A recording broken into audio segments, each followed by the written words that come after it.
Dear students, electrochemistry के last lecture पे हम लोगों ने इलेक्ट्रोकेमिस्ट्री का जनरल इंट्रोडक्शन देखा और इनके जैसे इसमें इलेक्ट्रोलाइट्स हैं इनके बारे में डिस्कशन किया है। वीक इलेक्ट्रोलाइट, स्ट्रॉन्ग इलेक्ट्रोलाइट्स, इनके बारे में हम लोगों ने डिस्कस किया और उसके बाद हम लोगों ने इलेक्ट्रोकेमिकल सेल्स और इनके जो टाइप्स हैं उनके बारे में डिस्कशन किया कि इनको गैल्वेनिक सेल्स भी कहते हैं, वोल्टेक सेल्स भी कहते हैं और इनमें कैसे इलेक्ट्रोड कैथोड ये सब होते हैं। तो अब हम लोग इस वीडियो में जो इनका नेक्स्ट टॉपिक है डैनियल सेल्स के बारे में हम डिस्कशन करेंगे। डैनियल सेल्स भी हम लोगों ने लास्ट लेक्चर में डिस्कस किया था कि जो डैनियल सेल्स है वो भी एक इलेक्ट्रोकेमिकल सेल्स का टाइप है। तो हम लोग बात करते हैं डैनियल सेल पे।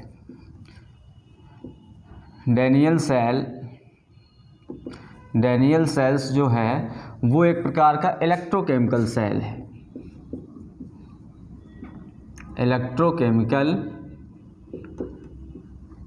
सेल है। इलेक्ट्रोकेमिकल सेल्स में हम लोगों ने ये कहा था कि ये जो है ये स्पॉन्टेनियस रिएक्शंस के थ्रू ये केमिकल एनर्जी को इलेक्ट्रिकल एनर्जी में कन्वर्ट करते हैं। तो हम लोग देख लेते हैं कि अब इसमें हम लोग एक डायग्राम देखेंगे जिसमें डैनियल सेल्स के बारे में हम देखेंगे। तो डैनियल सेल्स में हम लोग दो हाफ सेल्स लेते हैं, दो हाफ सेल्स लेंगे इसमें और दो हाफ सेल्स में यहाँ पर एक्चुअल में डैनियल सेल्स होता क्या है। डैनियल सेल्स एक ऐसा सेल्स है जिसमें इलेक्ट्रोड जो होते हैं वो कैथोड और एनोड कॉपर और जिंक के बने होते हैं। तो हम लोग देखते हैं डैनियल सेल्स के बारे में। तो डैनियल सेल्स में हम लोगों ने यहाँ पर इलेक्ट्रोड लगा रखे हैं, इलेक्ट्रोड लगाएंगे, इलेक्ट्रोड है। इलेक्ट्रोड्स को हम लोग डिप करते हैं उनके आयनिक सॉल्यूशंस में। जैसे हमने यहाँ पर हमने ये जिंक लिया है, ये जिंक का है, तो यहाँ पर हम लोगों ने जिंक सल्फेट का सॉल्यूशंस भर रखा है। यहाँ पर इसमें जिंक सल्फेट जो कि Zn2+ और SO4 2- में आयनाइज हो जाएगा, डिसोसिएट हो जाएगा। तो इस टाइप से हम लोगों ने इसमें ये सॉल्यूशंस भर रखा है जिंक सल्फेट का। ऐसे ही हम लोग इसमें ये कॉपर का है, ये कॉपर है Cu, तो इसमें हम लोगों ने कॉपर सल्फेट का सॉल्यूशंस भर रखा है। इसको हम कहते हैं CuSO4, तो ये Cu2+ और SO4 2- में डिसोसिएट हो जाएगा। तो ये जो सॉल्यूशंस हैं जब भी हम इनको सॉल्यूशंस में डिप करते हैं, कोई भी मेटल्स है अगर हम उसके सॉल्यूशंस में आयन्स में हम डिप करते हैं तो उनमें इलेक्ट्रॉन का या तो गेन होता है या तो इलेक्ट्रॉन लॉस होते हैं। ये डिपेंड करता है इलेक्ट्रोड पोटेंशियल पे। तो अब हम लोग देखते हैं कि अगर इसमें एक डिवाइस लगाते हैं जिसको हम लोग कहते हैं सॉल्ट ब्रिज। सॉल्ट ब्रिज लगाने से सॉल्ट ब्रिज लगाते हैं तो सॉल्ट ब्रिज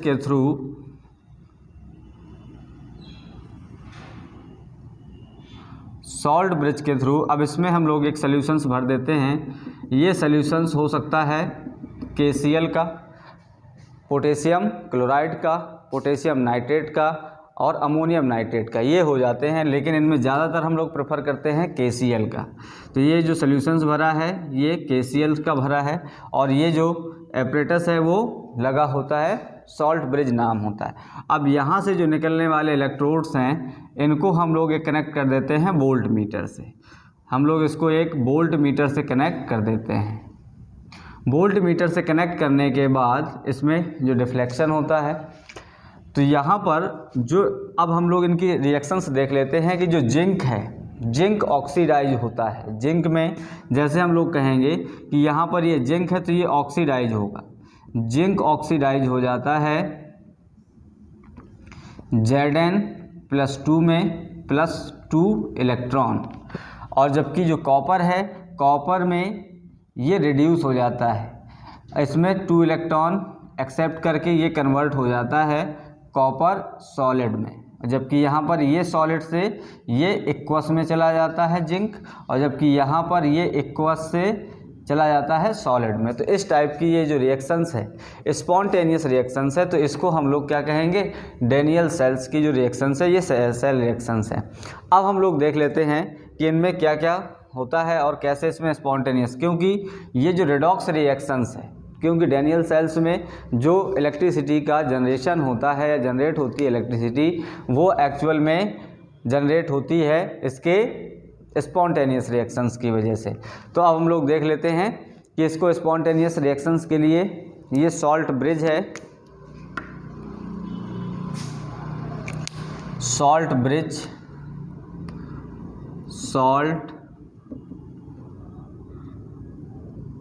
सॉल्ट ब्रिज है।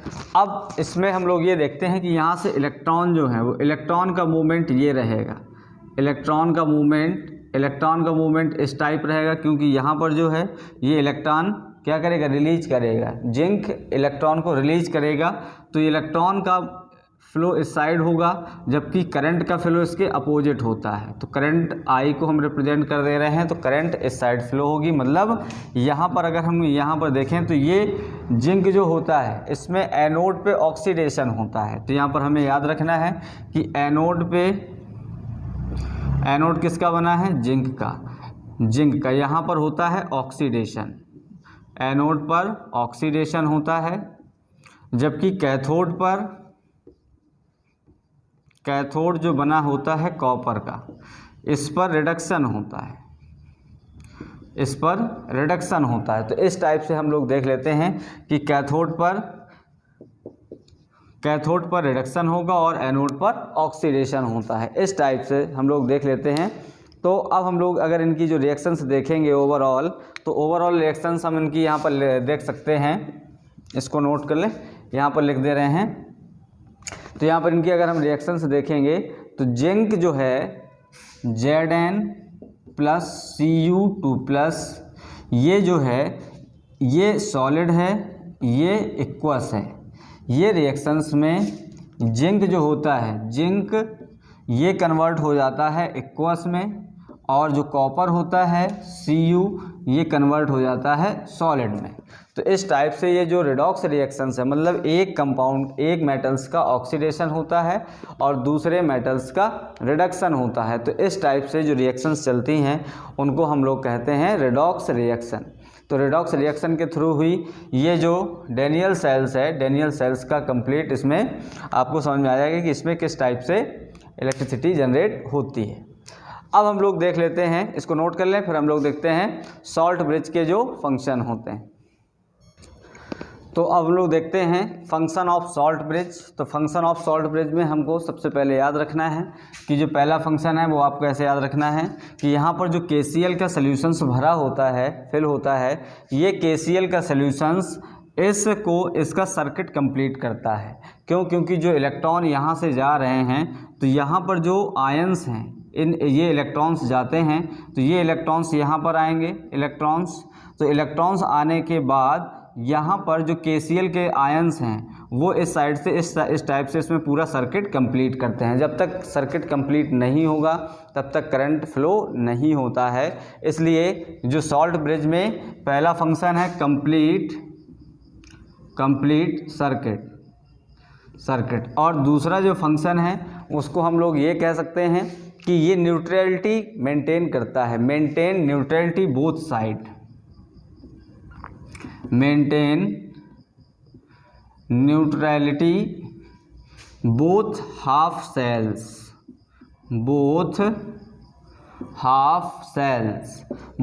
सेल्स की जो इलेक्ट्रिकल न्यूट्रलिटी है वो मेंटेन करता है। और इसमें जो थर्ड पॉइंट्स है, इसमें देख सकते हैं कि जो सॉल्ट ब्रिज में आयंस भरे जाते हैं या जो सॉल्यूशंस भरते हैं वो फिल्ड विद KCl, KNO3 और यहाँ पर अमोनियम नाइट्रेट NH4NO3 से हम लोग इसको फिल कर सकते हैं। तो अब इसको नोट कर लेंगे। अब हम लोग देखते हैं इसमें कि इसकी जो कुछ रिएक्शंस हैं। तो अब इसमें रिएक्शंस आप देख सकते हैं, जैसे ये ओवरऑल रिएक्शंस है इसकी, यहाँ पर ये इसकी ओवरऑल रिएक्शंस है जो इन दोनों से, ये 2 इलेक्ट्रॉन और 2 इलेक्ट्रॉन कट हो जाते हैं। तो इस टाइप से हमें ये ओवरऑल रिएक्शंस मिल जाती है। यहाँ पर बात आपको ये याद रखना है कि यहाँ पर जो जिंक है, जिंक का जो इलेक्ट्रोड है, जैसे ही इसमें करंट फ्लो होगी तो ये जो जिंक है, यहाँ पर देखें कि ये जिंक जो होता है ये सॉलिड से एक्वस में आने लगता है। इसका मतलब ये जो इलेक्ट्रोड है जिंक का, ये थिन होने लगता है, जबकि कॉपर का जो इलेक्ट्रोड है वो क्या होने लगता है, उसमें कॉपर डिपॉजिट होने लगता है, कॉपर न्यूट्रल होके मतलब एक्वस सॉल्यूशन से सॉलिड फॉर्म में आने लगता है। तो यहाँ पर इसमें इसकी जो विड्थ है वो बढ़ेगी, मतलब कॉपर डिपॉजिट होगा इसमें, जबकि यहाँ पर इसका ये थिन होने लगेगा। कुछ समय बाद इसका इलेक्ट्रोड थिन होने लगेगा और ये इलेक्ट्रोड थिक होने लगेगा। इसका उपयोग हम लोग इलेक्ट्रोलिसिस में भी करते हैं या कॉपर के रिफाइनिंग में भी करते हैं, प्योरीफिकेशन में भी किया जाता है।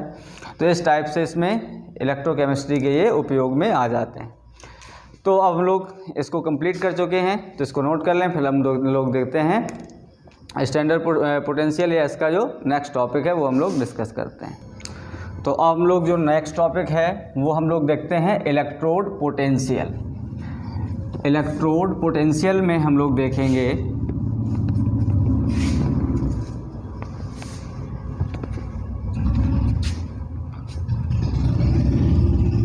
इलेक्ट्रोड पोटेंशियल में एक्चुअल में जब भी किसी इलेक्ट्रोड को हम उसके आयंस के सॉल्यूशंस में डिप करते हैं तो जो इलेक्ट्रॉन गेन करने की टेंडेंसी है या इलेक्ट्रॉन को लॉस करने की टेंडेंसी है उसी को हम लोग इलेक्ट्रोड पोटेंशियल कहते हैं। तो हम लोग देखते हैं इसमें इलेक्ट्रोड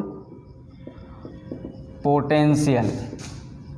इलेक्ट्रोड पोटेंशियल जो होता है उसको हम लोग देखते हैं, जैसे हम लोगों ने एक हाफ सेल्स मान ली, एक हाफ सेल्स हम लोगों ने यहाँ पर ये मान लिया कि हमने यहाँ पर ये कॉपर सल्फेट का सॉल्यूशंस भरा है। कॉपर सल्फेट के सॉल्यूशंस में जब भी हम कॉपर का इलेक्ट्रोड डिप करेंगे तो कॉपर के इलेक्ट्रोड डिप करने में आपको ये पता है कि कॉपर में जैसे हम लोगों ने देखा कि वहाँ पर कॉपर जो था वो रिड्यूस हो रहा था, कॉपर रिड्यूस हो रहा था। तो यहाँ पर कॉपर 2+ आयन है, यहाँ पर कॉपर सॉलिड आयन है। तो यहाँ पर ये इलेक्ट्रॉन को गेन कर लेते हैं, ये इलेक्ट्रोड इलेक्ट्रॉन को लॉस करेगा और ये आयंस जिसको गेन कर लेते हैं। तो इसी टेंडेंसी को हम लोग इलेक्ट्रोड पोटेंशियल कहते हैं। तो हम लोग देख लेते हैं इलेक्ट्रोड पोटेंशियल। इलेक्ट्रोड पोटेंशियल क्या है? When a electrode is contact with the when a electrode is contact with its ion solution, ions में कह सकते हैं in a half cells tendency to it has tendency to lose or gain electron. It has tendency to loss and gain of electron, जो इसमें tendency होगी electron gain करने की या लॉस करने की, which is known as electrode potential, which is known as electrode potential, electrode potential के नाम से वो जानते हैं। तो जब भी हम किसी भी इलेक्ट्रोड को उसके सॉल्यूशंस में डिप करते हैं तो उसमें जो इलेक्ट्रॉन गेन करने की या लॉस करने की टेंडेंसी होती है तो उसको हम लोग क्या कहते हैं? Electrode potential. अब इलेक्ट्रोड पोटेंशियल को अगर हम फर्दर डिवाइड करेंगे तो ये ऑक्सीडाइजिंग पोटेंशियल जो होगा या रिड्यूसिंग पोटेंशियल भी हो सकता है। तो इसमें ऑक्सीडेशन पोटेंशियल और रिड्यूसिंग पोटेंशियल या रिडक्शन पोटेंशियल देख लेते हैं। तो इसको हम देख लेते हैं ऑक्सीडेशन पोटेंशियल और reduction potential.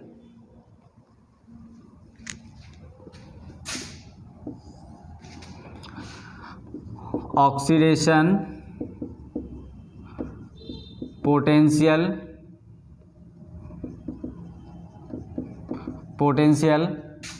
Reduction potential. Oxidation potential क्या होता है और रिडक्शन पोटेंशियल क्या होता है? तो ऑक्सीडेशन जो पोटेंशियल होता है इसमें इलेक्ट्रॉन को क्या करता है, ऐसे केस में ये इलेक्ट्रॉन को लॉस कर देते हैं या गेन कर लेते हैं। इसमें ये देखेंगे तो हम लोग यहाँ पर ये देखते हैं ऑक्सीडेशन में और रिडक्शन में। तो ऑक्सीडेशन में क्या होता है, tendency to loss of electron, तो इसको हम कहते हैं ऑक्सीडेशन पोटेंशियल। और यहाँ पर हम लोग कहते हैं tendency to gain of electron को हम लोग कहते हैं रिडक्शन पोटेंशियल। अब हम लोग यहाँ पर ये देखते हैं कि जब भी जो हम लोगों ने अभी डैनियल सेल्स पर डिस्कशन किया है, तो अगर हम उसमें सॉल्यूशंस का जो कंसंट्रेशन है उसमें हम जैसे कॉपर सल्फेट है या जिंक सल्फेट है, इनका अगर हम जो कंसंट्रेशन है वो यूनिट ले लेते हैं, तो उसमें जो पोटेंशियल डेवलप होता है उसको हम लोग बोलते हैं स्टैंडर्ड पोटेंशियल। तो स्टैंडर्ड पोटेंशियल में हम लोग देख लेते हैं, तो हम लोग देखते हैं स्टैंडर्ड पोटेंशियल देखने से पहले हम लोग देख लेते हैं कि इसमें जो ऑक्सीडेशन पोटेंशियल है और रिडक्शन पोटेंशियल है, तो इसको हम ई से रिप्रेजेंट करते हैं। तो E reduction equal to minus E oxidation. तो ये भी आपको याद रखने हैं कि इसमें जो रिडक्शन का पोटेंशियल होगा वो इक्वल होगा बट अपोजिट साइन का होगा। यहाँ पर याद रखना है कि जो रिडक्शन पोटेंशियल होगा वो ऑक्सीडेशन के इक्वल बट अपोजिट साइन में होगा। तो ये आपको याद रखना है इलेक्ट्रोड पोटेंशियल में। इसी के साथ साथ हम लोग देख लेते हैं स्टैंडर्ड रिडक्शन पोटेंशियल या स्टैंडर्ड पोटेंशियल के बारे में हम लोग बात करेंगे। Standard electrode potential standard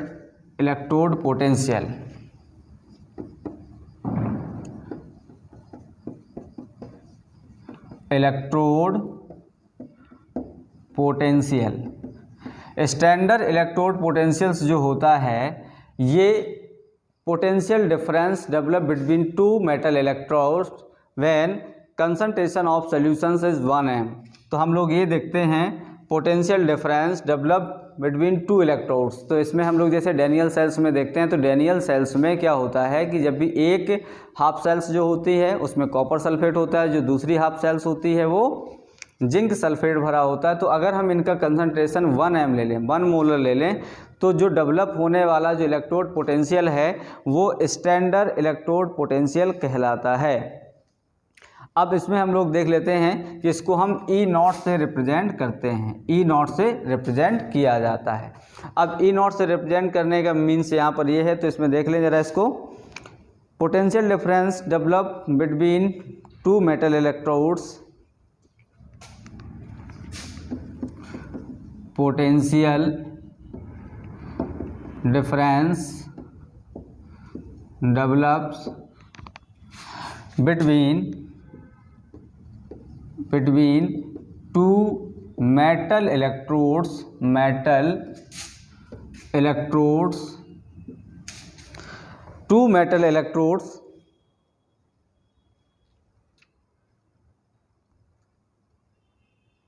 and solution of ion of unit molarity, solutions of ions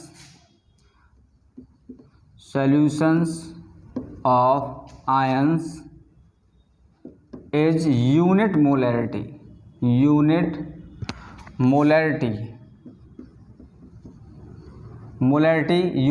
का मतलब 1 m होना चाहिए एट 25 डिग्री सेंटीग्रेड मान सकते हैं इसमें, या 298 केल्विन, एट 25 डिग्री सेंटीग्रेड या 298 केल्विन।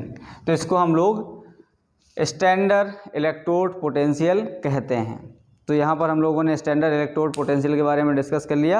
अब हम लोग बात करेंगे इलेक्ट्रोमोटिव फोर्स में, EMF ऑफ द सेल्स। तो इसको नोट कर लें, फिर हम लोग देखते हैं इलेक्ट्रोमोटिव फोर्स।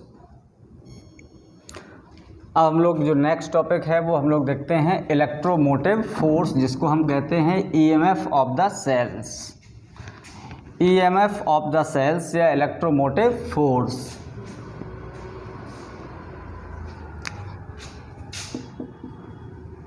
इलेक्ट्रोमोटिव फोर्स या इसी को हम कहते हैं EMF of a cell. Electromotive force या EMF ऑफ द सेल्स ये है एक्चुअल में potential difference between two electrodes potential difference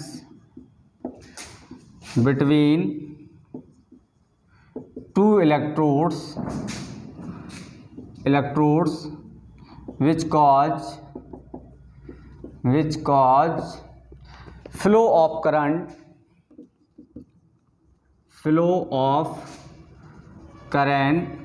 from higher potential to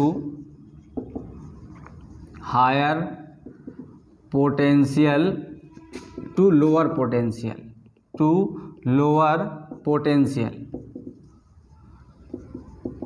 अब हम लोग ये देखते हैं कि इसमें जो इलेक्ट्रोमोटिव फोर्स होता है वो दो हाफ सेल्स के बीच में डेवलप किया गया पोटेंशियल डिफरेंस है, जिसमें हायर पोटेंशियल से करंट लोअर पोटेंशियल में फ्लो होती है।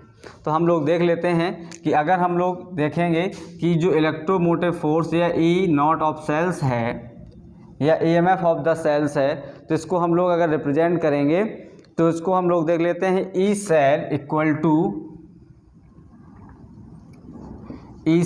इक्वल टू हम लोग यहाँ पर देखेंगे कि यहाँ पर जो ऑक्सीडेशन हो या रिडक्शन हो तो कैथोड एनोड में भी देख सकते हैं, तो ई cathode minus E not anode. तो ये पोटेंशियल डिफरेंस है।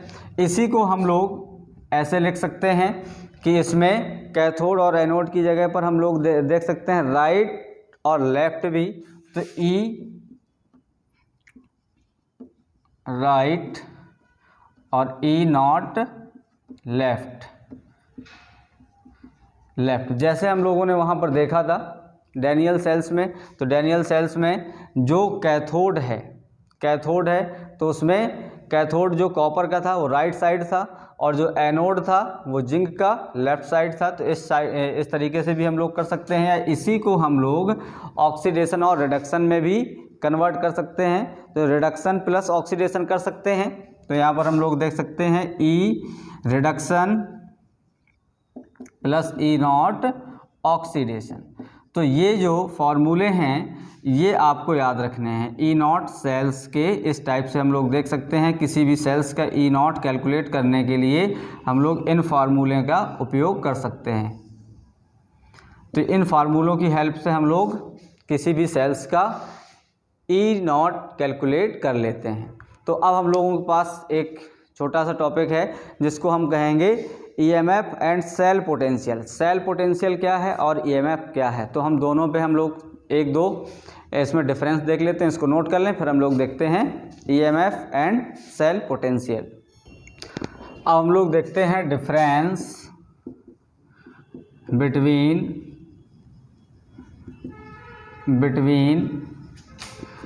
EMF and cell potential. Actual में सेल पोटेंशियल और जो EMF होते हैं जनरली आपको लगेगा कि ये सेम है, लेकिन इनमें डिफरेंस होता है। तो इनमें हम एक दो डिफरेंस देख लेते हैं। जैसे हम लोग यहाँ पर लिख लेते हैं EMF और हम लोग यहाँ पर देख लेंगे सेल पोटेंशियल। तो इनके एक दो पॉइंट्स देख लेते हैं जिसको हम कहते हैं सेल पोटेंशियल। सेल पोटेंशियल और EMF में जो फ़र्क होता है तो इसमें हम लोग देखते हैं। जैसे फर्स्ट पॉइंट है तो ये क्या है, potential difference between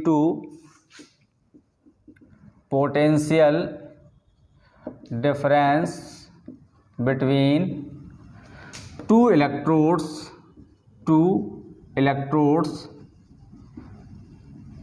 when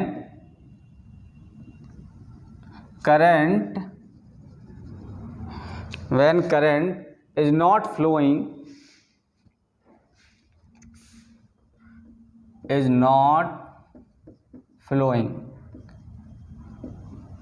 actual में जब सर्किट कंप्लीट नहीं होता है तो उस समय जो दो हाफ सेल्स में जो पोटेंशियल डिफरेंस होता है उसको हम लोग EMF कहते हैं, जबकि जब सेल्स में करंट फ्लो हो रही होती है तो उसको हम लोग सेल पोटेंशियल कहते हैं। तो इस पर हम लोग फर्स्ट पॉइंट जो लिखेंगे वो लिखेंगे सेल पोटेंशियल में ये है फर्स्ट पॉइंट, इसमें ये देखेंगे potential difference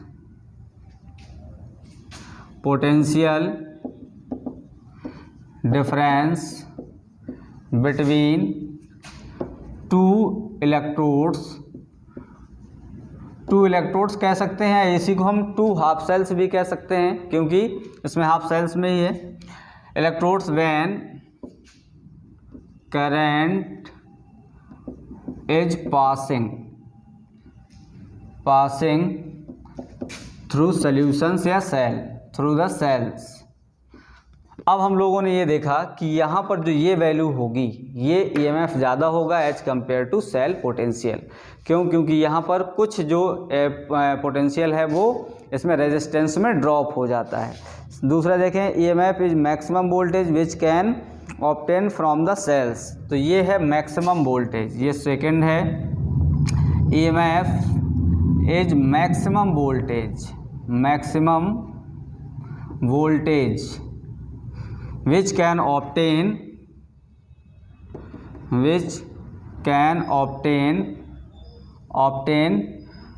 by the cells। अब यहाँ पर हम लोग यहाँ पर इसका जो सेकंड पॉइंट है ये कहेंगे, ये जो होता है always less than EMF. Second, always less than EMF से हमेशा कम होता है क्योंकि इस समय करंट फ्लो हो रहा होता है, तो जो सर्किट का रेजिस्टेंस होता है वो उसमें कुछ पोटेंशियल ड्रॉप हो जाता है। तो ये सेल पोटेंशियल जो होता है हमेशा ईएमएफ से कम होता है या लेस होता है। थर्ड पॉइंट इसमें देख लेंगे, EMF is measured bye potentiometer, तो इसको हम लोग ईएमएफ इज मेजर्ड बाय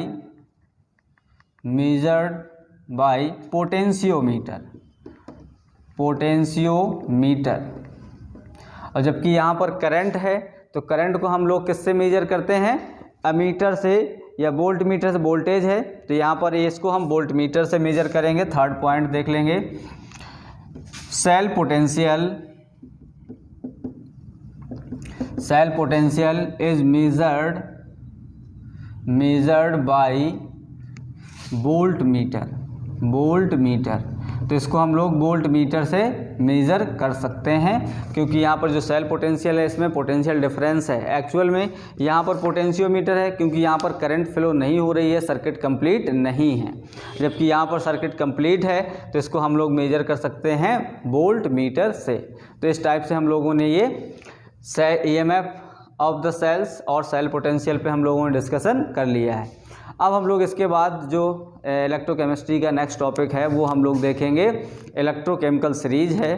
तो इलेक्ट्रोकेमिकल सीरीज को हम लोग नेक्स्ट वीडियो में कंटिन्यू करेंगे और इलेक्ट्रोकेमिकल सीरीज के बाद इनके यूजेज होंगे इलेक्ट्रोकेमिकल सीरीज के, और इसके बाद हम लोग देखेंगे इसमें नस्ट इक्वेशन और इनके और कुछ न्यूमेरिकल्स वगैरह देखेंगे। तो मिलते हैं नेक्स्ट वीडियो में, तब तक इन सब चीज़ों का रिवीजन अच्छे से कर लें।